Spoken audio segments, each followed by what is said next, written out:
Stemmer lain untuk bahasa Inggris banyak sekali, demikian juga stemmer-stemmer lain dalam bahasa Indonesia juga banyak sekali. Jadi kalau nggak salah itu, kalau bahasa Indonesia itu ada, ini kalau contoh stem algoritma lain, yang jelas algoritma Nazif dan Adriani ini adalah algoritma yang pertama kali ada untuk stemmer bahasa Indonesia sebelum Fadila Setala. Jadi Fadila Setala itu melakukan penelitian itu dengan referensinya adalah stemmernya Nazif dan Adriani. Nah, kemudian kalau Arifin Setiono, ini Arifin ini dari ITS, ya, dosen ITS Zainal Arifin. Ini kebetulan saya kenal. Jadi hampir semua kebanyakan stemmer itu mengacu ke nama dari penemunya. Karena rule-rule aturan itu memang bisa berbeda-beda dan mereka bersifat saling melengkapi. Jadi dengan melihat kelemahan dari yang sebelumnya, kemudian dilengkapi lagi oleh yang lain. Nah, yang paling terakhir itu kalau saya tidak salah ini stemmingnya Jelita Asia. Ini stemmer yang bisa dikatakan paling baru dan dia merupakan mengacu ke referensi dari stemmer-stemmer yang lain. Nah, kalau lematisasi ini dia ada koreksi ejaan. Ya. Nah, koreksi ejaan ini biasanya ada aturan-aturannya. Ini kita mengacu ke satu daftar kata yang seperti kamus, itu maka setiap imbuhan yang diperoleh, setiap stem yang diperoleh itu dicocokkan lagi dengan kata dasar yang sebenarnya. Itu ada lematisasi. Kemudian untuk menebak path of speech atau memprediksi path of speech,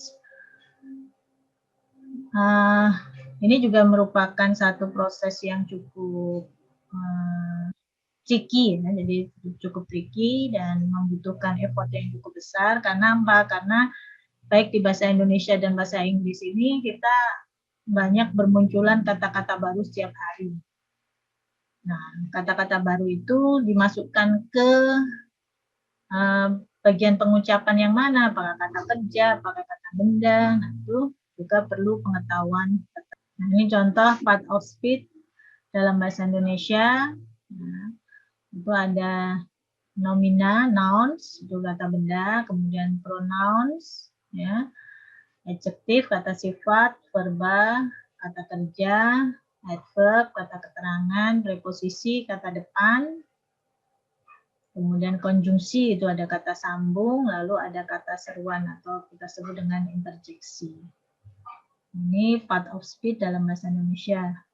Tadi kenapa bermunculan banyak stemmer? Nah, misalkan di sini. Nah, stemmer yang bagaimana yang paling baik?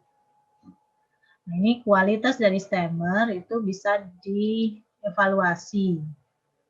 Jadi yang pasti yang namanya stemmer yang baik itu pasti dia bisa mengakomodir semua kata dalam grup semantik ke stem yang sama. Hanya tidak semua stemmer itu bisa bekerja dengan baik dan benar. Contohnya ini tadi, paling gampang yang stemmernya salah misalkan. Ini dia menghilangkan pantai. Nah, pantai dia menjadi pantah. Dia kekurangan rule-rule tertentu untuk bagaimana sih bahwa pantai ini itu sebenarnya sudah stem, jadi tidak perlu dihapus. Jadi i-nya ini bukan imbuhan. Dan memang sulit sekali menentukan aturan yang bersifat umum untuk semua kata yang kita miliki. Dalam bahasa Indonesia saja, perkembangan kata, kalimat, kemudian awalan, akhiran itu juga sangat bervariasi. Sehingga memang membutuhkan sebuah teknik yang sangat menyeluruh. Nah, di dalam stemmer itu ada dua macam kesalahan. Yang pertama adalah terjadinya understemming. Nah, understemming ini adalah kesalahan di mana kata-kata yang seharusnya digabung itu tidak dapat digabungkan ke stem yang sama. Jadi artinya tidak dapat dikenali sebagai stem. Gitu. Itu understemming. Jadi harusnya dia stem, tapi dia tidak dikenali sebagai stem. Kemudian overstemming itu adalah kasus di mana kata-kata digabung ke stem yang sama sementara mereka sebenarnya berbeda. Artinya gini, dia itu sebenarnya bukan stem tersebut, tapi dia dianggap sebagai stem. Nah, itu disebut dengan overstemming. Overstemming itu terjadi ketika terlalu banyak kata yang dihilangkan. Sebenarnya bukan, iya kata, subkata ya, subkata yang dihilangkan. Jadi banyak pemangkasan tanpa memperhatikan panjang kata misalkan. Pokoknya kalau ada akhiran i ya sudah langsung dihapus. Kalau ada pe juga harus semua langsung dihapus. Sehingga kalau ada satu kata dia mengandung ada ada pe, kemudian ada i, nah itu bisa-bisa habis. Jadi terjadi overstemming. Ini contoh kalau dalam bahasa Inggris ya. Contoh algoritma stemming university, universal, universities, universe. Ini yang benar harusnya universe. Sehingga gimana sih caranya kok bisa memisahkan untuk menghapus, menghasilkan universe dari kata keempat kata ini sehingga hasilnya sama-sama universe. Ini juga akan cukup tricky ya.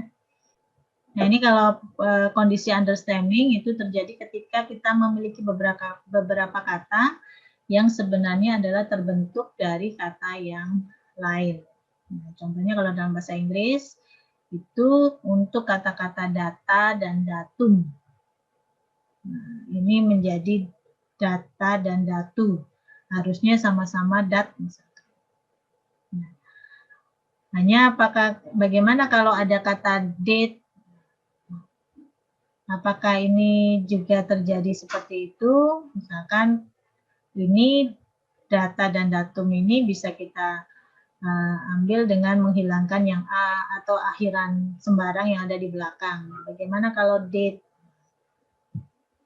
Maka kalau kita ketemu date, maka kemungkinan E-nya itu akan hilang. Nah, aturan-aturan yang spesifik yang seperti itu yang bisa mengampu ke banyak atau mengacu ke banyak kata dengan bentuk yang hampir sama itu juga membutuhkan effort yang cukup besar.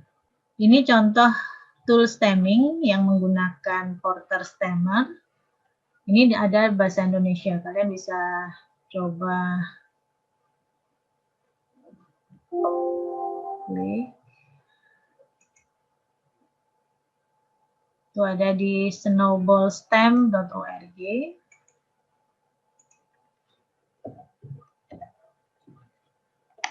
Ini. Jadi awalannya seperti ini, kemudian kalian coba demo, lalu bahasanya kita pilih bahasa Indonesia.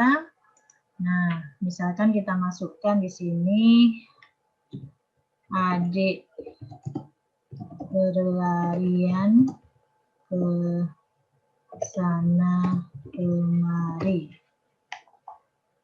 Nah, hasilnya dia menjadi seperti ini. Adik lari sana mari. Ya. Nah, ini sudah hasil dari stemming tadi. Nah, algoritma yang digunakan di sini itu algoritmanya Thala. Dengan menggunakan Porter Stemmer-nya Thala. Adik berlarian ke sana kemari.